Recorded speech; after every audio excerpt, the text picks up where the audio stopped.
Hogan 24 Media ka dhigo wehelkaaga. Rasuulka sallallahu alayhi wasallam markii uu hijrooday magaalada Madiina ayaa Quraysh soo baxday iyadoo doonaysa inay la dagaalanto Rasuulka sallallahu alayhi wasallam iyo asxaabtiisa.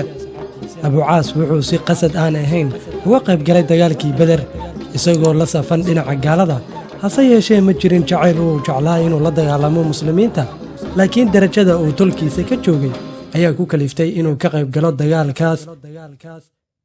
dagaalkii Badr natiijadii ka soo baxday waxay noqotay in Quraysh gaaladeeda lagu jabiyo, madaxdii kufrigana laga takhluuso. qaar iyaga ka mid ah waa la laayay, qaarna waa la qafaashay, halka qaarka kalena ay ka baxsadeen meesha. kuwii la soo qabtay oo la soo qafaashay waxaa ku jiray Abu Caas oo qabay gabadhii nabigeena Muhammad sallallahu alayhi wasallam uu dhalay ee Zaynab. Rasuulka sallallahu alayhi wasallam wuxuu ku waajibiyay dadkii gaalada ahaa ee la soo qabtay inay bixiyaan oo ay isku furtaan lacagtaas oo u dhaxaysa 1,000 ilaa 4,000 oo dirham, iyadoo loo eegayo xaaladahooda hanti iyo reereed. ergadii ka kala socotay dadkaas waxay bilaabeen inay u dhaxayaan magaalada Makka iyo Madiina, ayagoo sida maalkii ay ku furan lahaayeen dadkooda. balse ergadaas kuma aysan jirin cid ka socota dhanka Abu Caas oo ah Quraysh, sababa khilaaf hoose oo u dhaxeeyay Quraysh iyo isaga, maadaama uu diiday tale ay u soo jeediyeen oo ahayd inuu furo xaaskiisa si loogu xumeeyo Nabi Muhammad sallallahu alayhi wasallam, balse uu iska diiday fikirkooda oo ahaa inuu furo xaaskiisa. balse taa beddelkeeda Zaynab ayaa soo dirtay maalkii ay ku furanaysay ninkeeda Abu Caas, iyadoo furasho ahaan u soo dirtay kuul ay u hadiyadeysay hooyadeed Khadiija maalintii ay aroosanaysay Zaynab. markii uu rasuulka sallallahu alayhi wasallam arkay kuushii waxaa dabooshay murugo, wuxuuna u jilcay gabadhiisa isagoo eegay xagga iyo asxaabta, wuxuuna yidhi, maalkan waxaa soo dirtay Zaynaba iyadoo rabta inay furato Abu Caas, ee ka warrama haddii aad u aragtaan inaan u sii dayno Abu Caas una celinno maalkeeda, waad samayn kartaan. saxaabadii waxay yidhaahdeen haa, waana ra'yi wanaagsan rasuulkii Allow. hase yeeshee rasuulka sallallahu alayhi wasallam wuxuu Abu Caas ku xiray sii deyntiisa inuu soo diro gabadhiisii Zaynab isagoo aan dib u dhicin. Abu Caas markii uu tagay magaalada Makka wuxuu si dhaqso ah u bilaabay inuu fuliyo ballankii uu ka soo qaaday rasuulka sallallahu alayhi wasallam. Abu Caas wuxuu amray xaaskiisa Zaynaba inay u diyaar garowdo safar, wuxuuna u sheegay in ergadii aabaheed ay ku sugayaan meel aan ka fogeyn magaalada Makka, isagoo u diyaariyey sahaydii safarka iyo ninkii raaci lahaa oo ahaa walaalkiis Cumar bin Rabiic. Cumar bin Rabiic ayaa soo baxay maalin cad isagoo wada gabadhii Zaynab ahayd, Qurayshna ay arkayso. markaas ayay waxay soo dabagaleen Cumar iyagoo cabsi gelinaya Zaynaba ilaa ay kaga soo dhowaadeen. Cumar ayaa soo baxsaday fallaartiisa isagoo leh, wallaahi ruuxii xaggayga u soo dhowaada waxaan qoorta kaga goonayaa fallaarta.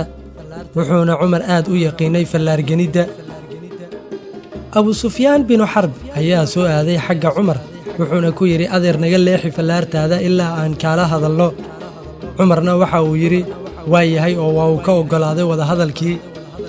Abu Sufyaan ayaa Cumar ku yidhi, Cumarow kuma saaxnid falka aad samaynayso, waxaadna waddaa iyadoo dadkoo dhan ku arkayaan Zaynab.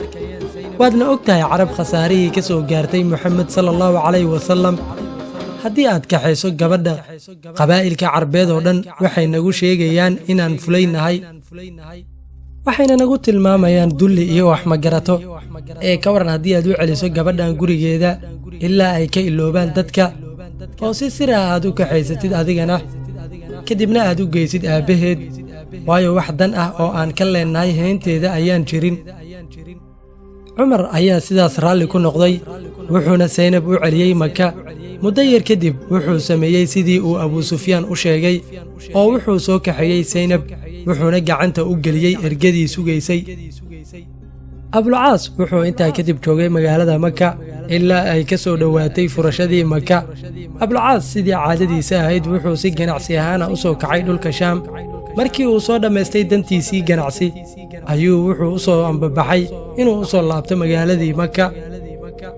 Abu Caas isagoo wato safar gaaraya ilaa 100 halaad ayna weheliyaan shaqaalihiisa oo dhammaa ilaa 170 nin ayaa waxaa u soo ambabaxay ilaalo ka mid ah ilaaladii rasuulka sallallahu calayhi wasallam oo aan markaa ka fogeyn magaaladii Madiina. safarkii way qabsadeen, raggiina way qafaasheen, hase yeeshee Abulcaas wuu ka badbaaday oo lama qaban isaga. markii la gaaray habeenkii ayaa Abulcaas soo galay magaalada Madiina isagoo cabsanaya. wuxuuna u tagay xaaskiisii Saynaba isagoo weydiistay magangeliyo, deedna way magangelisay.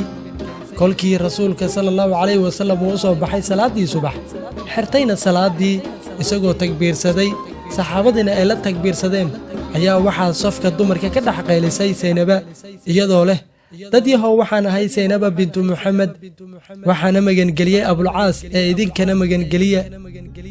rasuulka sallallahu calayhi wasallam markii uu dhameeyey salaada ayaa waxa uu jaleecay xagga iyo saxaabada isagoo ku leh ma maqasheen wixii aan anigu maqlay? saxaabadii ayaa ku yiraahdeen haa rasuulka Allah. inta dabadeed waxa uu yiri Allah nafteyda ay gacantiisa ku jirtaan ku dhaartee waxna kama ogi arrinkan ilaa aan ka maqlay wixii hadda aad maqasheen. muslimiintana waxa wax magangeliya kuwooda ugu sokeeya. kadibna wuxuu aaday gurigiisa, wuxuuna ku yiri gabadhiisa wanaaji hoyga Abulcaas, waxaadna ogaataa in uusan xalaal ku ahayn. wax yar kadib rasuulka sallallahu calayhi wasallam waxa uu u yeeray ilaaladii soo qabatay raggii la socday Abulcaas iyaga iyo maalkoodaba, wuxuuna ka dalbaday saxaabada inay wanaajiyaan isla markaasna u celiyaan maalkiisa iyo safarkiisa. saxaabadii arrinkaas way ka ogolaadeen rasuulka sallallahu calayhi wasallam, waxayna ku yiraahdeen waan u celinaynaa maalkiisa. Abulcaas markii uu yimi isagoo doonaya inuu qaato maalkiisa ayaa qaar saxaabada ka mid ah yiraahdeen Abulcaas wuxuu ku noqday magaalada Makka, wuxuuna siiyey dadkii ammaanadii iyo maalkii ay u dhiibteen, isagoo leh Qurayshay ma jiraan qof aan helin maalkiisa. waxay yiraahdeen maya, ilaahna ha ka abaalmariyo. Abulcaas ayaa yiri intaa kadib haddaba haddii aan idii guday xuquuqdii aad igu lahaydeen, waxaan qirayaa inuu Allah xaq yahay, Nabi Muxammedna yahay rasuulkii Alla soo diray, mana iga reebin inaan Muxammed agtiisa ku islaamo aan ahayn cabsida aan ka cabsanayay in aad u qaadataan inaan maalkiina la cararay ama boobay. laakiin markii aan idii soo celiyey maalkiina aana madax banaanaaday ayaan islaamay. intaa kadib Abulcaas wuxuu u soo laabtay rasuulka sallallahu calayhi wasallam, rasuulkana wuxuu wanaajiyey martigelintiisa, wuxuuna u celiyey xaaskiisa isagoo oran jiray Abulcaas wuu ii warramay, runna wuu ii sheegay, wuu ila ballamay, wuuna oofiyey. waxaa sidaas oran jiray Nabi Muxamed sallallahu calayhi wasallam. haddaba waxaa halkaa inoogu eeg barnaamijkeennii aan uga hadlaynay Abulcaas. waad ku mahadsan tahay daawashada muuqaalkan. haddii aad ka heshayna la sii wadaag asxaabtaada adigoo sheer garanaya muuqaalkan. sidoo kale haddii aad nagu cusub tahay subscribe saar channelkeena YouTube-ka, gabalaalkana furo si aad u heshid muuqaalada kan xiga. waa inoo muhiim fikirkiina inaad nala wadaagtaan. mahadsanidin.